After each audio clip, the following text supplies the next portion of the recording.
Hey guys, how's it going? It's Thang. Welcome back to another guide video. So today in this video we're looking at the Barbarian's Furious Charge, Immortal King / Raker type of build, where we use the Furious Charge to build up our Fury as maximum, and then we get the buffs, and then we just throw our boulders, and then everything just dies. Pretty much really easy to use. Furious Charge pretty much stuns everything, so you are good with crowd control, and that's all there is. And it's pretty much one of the variations of the boulder toss type of build. So check out the little clip and we'll get into the setup. Okay, I'll see you soon.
So welcome back. We're going to jump into stats priority first. So our main stat is going to be critical chance and critical damage as much as high as we can. And then we want to have plus physical damage, plus area damage, and plus ancient spear damage as well. And then the last ones are going to be pretty much survivability stats, like all resist, armor, or life regen, or plus life. We don't really care about cooldown reduction. I know we do have the Wrath of the Berserker right down there, the skill of it right down there, but we really don't need to, because of how our items and skills are going to synergize with each other, so that we don't really need cooldown reduction. I mean, having it's okay, but we don't really need it.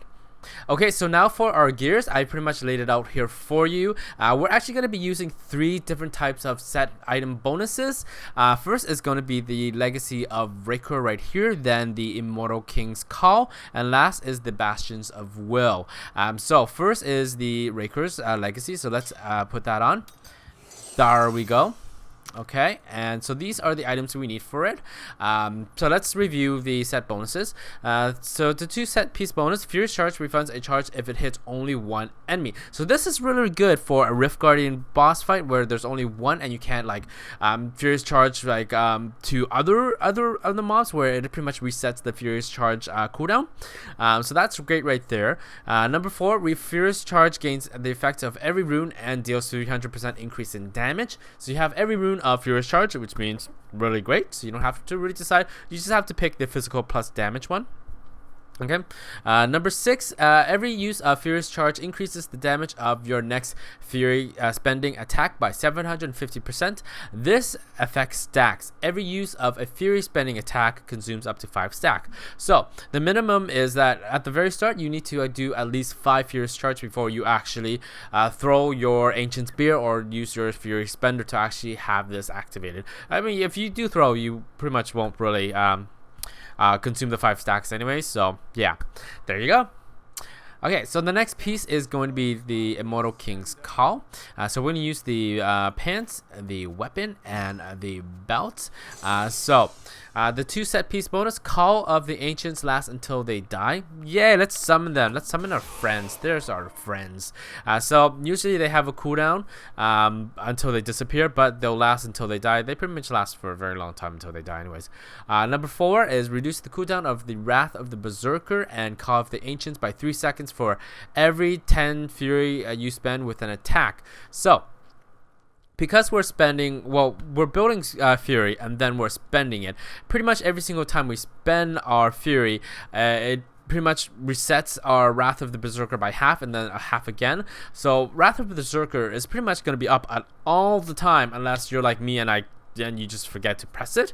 But it should be up at all the time, or like when it's almost done, just press it, right? There's really no excuse for you to forget unless you're me. Right. So the next item is going to be focus and restraint. You guys know how this works. Every single time you use a spirit, sorry, I almost said spirit because I'm a monk. The fury spender, you get 50% increase in damage. Every single time you use a fury generator, you get increase in 50% in damage. Pretty much simple. So for bracers, we're going to be using the Ancient Parthen Defenders. Now, if you've actually read the Diablo 3 The Sin Wars books, you know who they are. They're actually an interesting group. So each stun enemy within 25 yards reduces your damage taken by 11%. So X amount, 9 min, 12 max. And because you have all the runes of Furious Charge, you will be stunning the mobs, which means that these are great to reduce in damage of damage taken, and you really need that because apparently this build, well, in my opinion anyways, the Barbarian's a little bit squishy, but that's just me. Anyways, so onto our amulet or necklace. The best one is always going to be the Hellfire amulet for a fifth passive skill. But because I don't have one for the Barbarian, and these ones were the best ones so far, I'm going to use this. If you can't get this, or the other best one is going to be the Eye of Elch, which decreases your damage taken by projectiles. So that is actually very important for pretty much a lot of people. Anyways, so that's it for our gears. Okay, so for our gems, we're going to be using the amethyst onto our helm right here because we don't need cooldown reduction. So this is going to increase our vitality or HP. For our weapon, we're going to use the green gems, of course. Now for the other sockets. Now, if you feel like that you die a lot more or you're a little bit more squishy, use the diamond gems for more toughness, a lot more toughness. If not, you can always use the ruby gems or red gems. But I feel that, like I said, this build, the Barbarian's a little bit squishy in my opinion, so that's why we use those. Okay, for legendary gems, I use the esoteric alteration just to increase my survivability quite a lot more, and then Bane of the Stricken is definitely for the Rift Guardian, kills them much faster. Trust me, if you don't have it, you're gonna be in trouble with the Rift Guardian. And lastly, it is the Bane of Chaff to increase our damage. Okay, so let's move on to the Kanai Cube. So what we have in the Kanai Cube is going to be the 300th Spear. So increase the damage of your throw weapon and Ancient Spear by 60%. So that's really great because our Ancient Spear is going to be our main DPSing skill anyways. And then next is going to be Salvation right here. Increases the damage of Ancient Spear Boulder Toss by 100%. When your Boulder Toss hits 5 or fewer enemies, the damage is increased by 150%. So normally if you're in a mob where there's like 8 of them, you'll only get 100%, of course, right? But if you can throw it without 5 or less, then you get 150. This is really great on the Rift Guardian who's solo. So that is what we need for our armor one. Last is going to be the Ring of Royal Grandeur. I don't need to explain that, so there you go. So for our Paragon levels, we want for core maximum Fury right here because of how our Boulder Toss is. So the more Fury we have within it, the more damage it does. So that's why we want to have maximum Spirit, and then movement speed to maximum 25% to match with your boots, okay? And then lastly is going to be Strength, and then offensiveness, we want critical chance, critical damage, cooldown reduction, attack speed, defense, all resist, armor, life regen, and then life. And lastly, utility is going to be area damage and life per hit, and then the rest too doesn't really matter. So for our skills, we're going to be using the Ancient Spear Boulder Toss right here.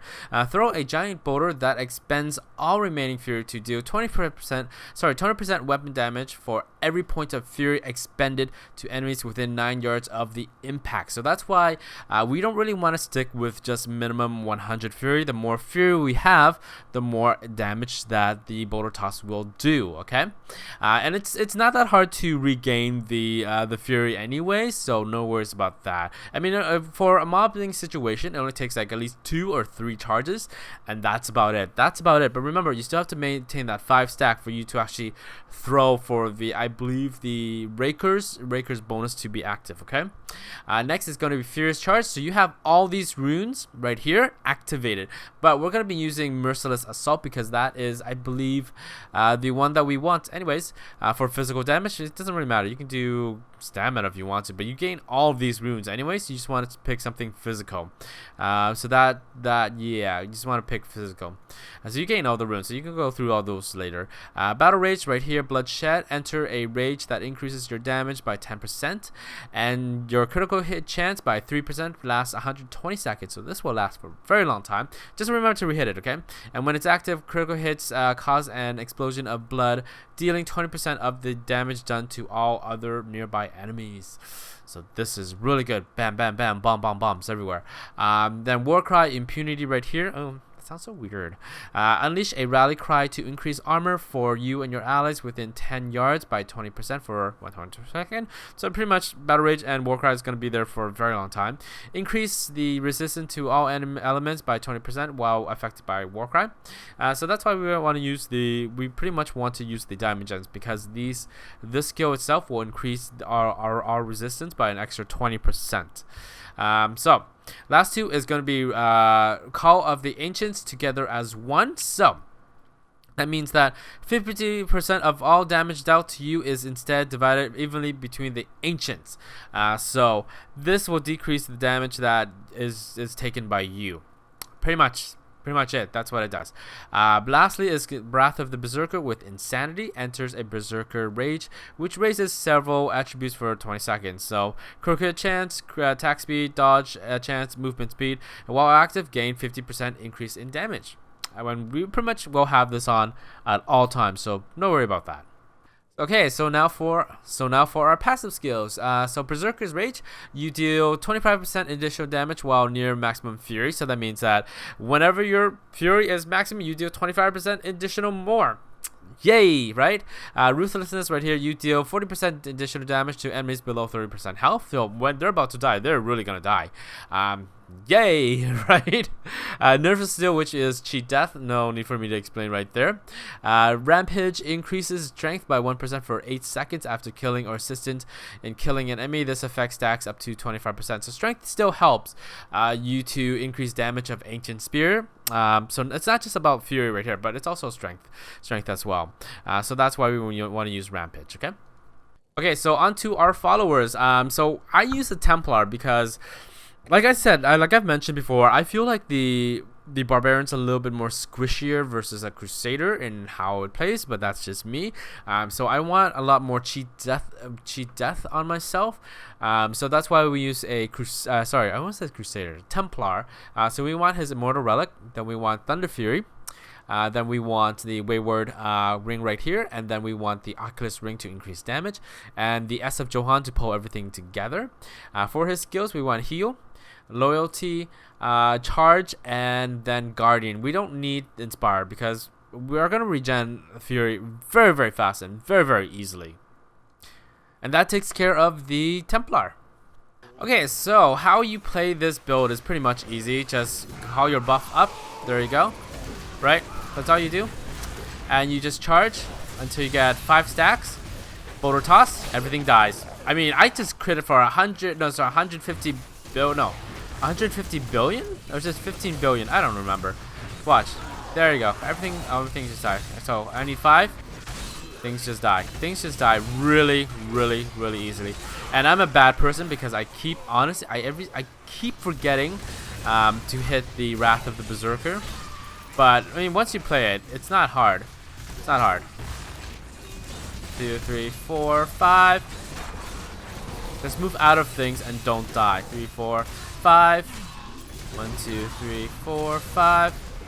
Forget every single time. But that's pretty much how you would play this build. It's not difficult. It's just gotta remember to press that Wrath of the Berserker. Wrath of the Berserker its oath should always be up anyways. Alright. See, gaining Fury back is really, really super easy. I think that should be one of my catchphrases. Everything is super, super easy. You know, everything is pretty much super, super easy. Alright. That's it. that's it for the guide. Thank you guys so much for watching. If you enjoyed this video, a thumbs up would definitely be appreciated. And if you have any questions or comments, please leave them down below. I'll try my best to reply to you. And don't forget to press subscribe for future content. And I'll see you guys later. Thank you guys again. Mwah. I almost died.